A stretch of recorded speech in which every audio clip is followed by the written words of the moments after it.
Avete mai sognato di comprare un biglietto per Jurassic Park? Immaginate di salire su una jeep, la cartina in mano, e trovarvi di fronte giganteschi animali vissuti migliaia di anni fa. Quanto sarebbe bello per un giorno tornare indietro nel tempo e ritrovarsi su una terra come non l'abbiamo mai conosciuta. Se ci svegliassimo su un'isola popolata di dinosauri, cosa vorremmo trovare? Feroci T-Rex e Velociraptor? Oppure dei soffici animali dal pelo morbido? Questa è la domanda che si sono fatti tantissimi gruppi di ricerca che stanno spendendo denaro e anni per studiare il DNA antico di specie estinte. Nulla di male nello studiarle, ma se volessimo riportarle in vita? Ciao Detective, io sono Alice e oggi facciamo un tuffo nel Pleistocene e poniamo una delle domande che sicuramente ogni bambino del mondo si sarà chiesto almeno una volta. Potremmo riportare in vita i dinosauri?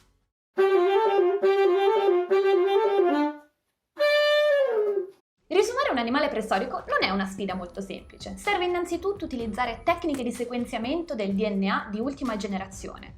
Serve poi trovare un animale che sia in grado di dare alla luce il nostro dinosauro. E da ultimo serve un luogo adatto ad ospitare il dinosauro. Uno dei più grandi, ma anche più controversi progetti di de-estinzione riguarda proprio uno di quei teneri animali pelosi di cui parlavo prima, il re delle glaciazioni, il mammut. Per riportare in vita un mammut serve innanzitutto studiare il DNA antico, cioè DNA originale che proviene da specie di mammut che sono state conservate più o meno bene nel corso dei millenni. Purtroppo non è semplice come in Jurassic Park, dove, se ricordo bene, bastava estrarre il sangue dalle zanzare conservate nella resina per poter trarre il DNA di qualsiasi specie esistita sulla Terra all'epoca. Questo DNA antico poi viene trattato con una tecnologia molto innovativa chiamata CRISPR-Cas9. Funziona come una specie di forbice che è in grado di tagliare il DNA in certi punti molto specifici e di inserire nuovi pezzi di DNA a nostro piacimento all'interno della sequenza originale. Il collage che ne viene fuori è un insieme di DNA provenienti da due specie di animali diversi, per esempio. In questo caso, per resuscitare il mammut, il collage di cui abbiamo bisogno è quello tra il DNA di un mammut, quindi quello antico, e quello del suo più vicino cugino esistente, l'elefante asiatico.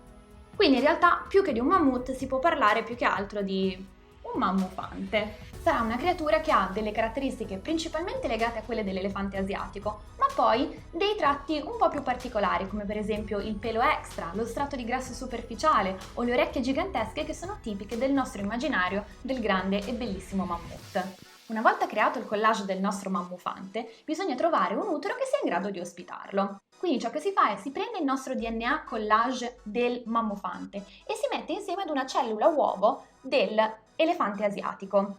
Dopodiché il tutto si impianta nell'utero di un'elefantessa asiatica. Il problema è che le gravidanze elefantesche non sono proprio una passeggiata. Infatti durano la bellezza di 22 mesi. E una volta impiantato l'embrione all'interno dell'utero, non è detto che tutto vada per il verso giusto, anzi, potrebbero volerci moltissimi tentativi e parecchie elefantesse. Per risolvere questo problema, alcuni degli scienziati coinvolti in questi progetti hanno ideato qualcosa di molto ingegnoso, cioè creare un utero artificiale. Questa in realtà non è un'idea nuova perché è già stata fatta per gravidanze di altri animali, in particolare i topi, la cui gestazione però dura solo 10 giorni.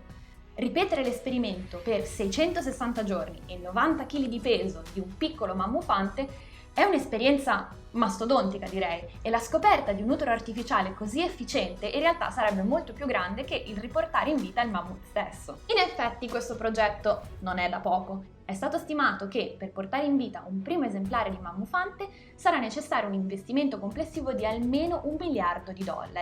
Con questi soldi potremo fare un sacco di cose, per esempio dotare 200.000 case di pannelli solari e fotovoltaici per produrre energia rinnovabile per i prossimi 20 anni. Ma potremmo anche, secondo l'Organizzazione Mondiale della Sanità, finanziare in toto la ricerca e lo sviluppo del vaccino contro il Covid. Dunque, perché si stanno investendo così tanti soldi solo per poter riabbracciare il mammut e farne una sorta di panda preistorico? Il desiderio fondamentale che questi gruppi di ricerca portano avanti è quello di preservare specie antiche e in questo modo riuscire anche a trovare un meccanismo che permetta poi in futuro di preservare specie che sono attualmente in via di estinzione. Qui però sorgono un po' di questioni. Innanzitutto, la maggior parte di questi esemplari non è detto che finiscano nel loro designato parco del Pleistocene, che attualmente si trova al nord della Russia, in una zona molto remota.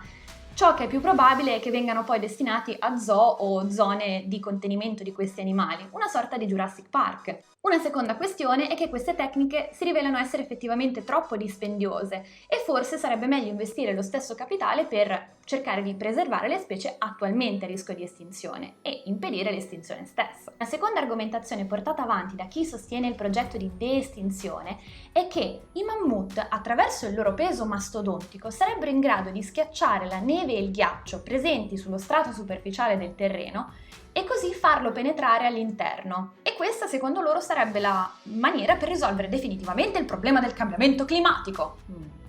Oltre ad essere una spiegazione non particolarmente convincente a livello scientifico, in realtà è molto difficile cercare di capire a priori come si inserirebbe una specie all'interno di un meccanismo complesso come un ecosistema. È il concetto del cerchio della vita. Ma papà, noi non la mangiamo l'antilope? Sì, Simba, ma lascia che ti spieghi. Quando moriamo i nostri corpi diventano erba e le antilopi mangiano l'erba.